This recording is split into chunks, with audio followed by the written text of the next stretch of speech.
Comment savoir si un vêtement présenté comme éco-responsable a réellement été produit dans de bonnes conditions sociales et environnementales?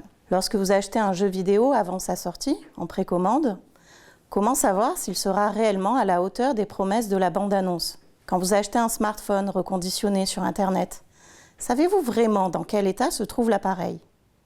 Et si vous achetez une maison, savez-vous toujours ce qui se trouve sous vos pieds?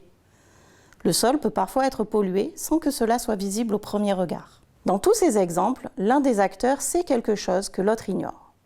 Les économistes parlent d'asymétrie d'information pour désigner ces situations dans lesquelles les personnes impliquées dans une interaction économique ou dans un échange ne disposent pas des mêmes informations. Mais alors, que se passe-t-il lorsque certains acteurs en savent plus que les autres? Les conséquences, en fait, peuvent être importantes. Dans certains cas, les acheteurs ont du mal à distinguer les produits ou les services de bonne qualité de ceux de moins bonne qualité.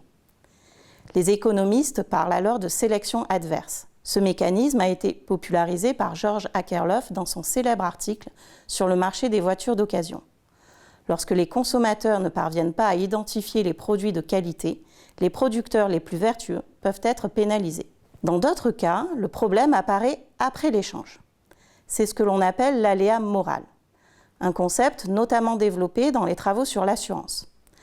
Lorsqu'un comportement devient difficile à observer, un individu peut alors être incité à prendre davantage de risques ou à modifier son comportement parce qu'il sait qu'il ne supportera pas seul toutes les conséquences de ses actions. Pour limiter ces problèmes, les acteurs mettent en place différents mécanismes de signalisation. On peut penser aux labels environnementaux et aux labels en général, mais aussi à des certifications, des garanties ou encore des diplômes. Leur objectif est de rendre l'information plus visible et plus crédible. L'asymétrie d'information est bien sûr un concept central en économie et en management.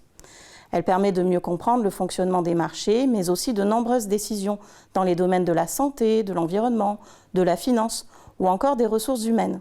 À l'heure de l'intelligence artificielle, les asymétries d'information nous rappellent surtout que les décisions ne dépendent pas seulement de ce que nous savons, mais aussi de ce que nous ignorons. Comprendre qui détient l'information, qui ne l'a pas, et comment la rendre plus transparente est en fait une condition souvent essentielle pour construire la confiance et prendre de meilleures décisions, car ce qui n'est pas visible au premier regard peut parfois être déterminant pour la décision.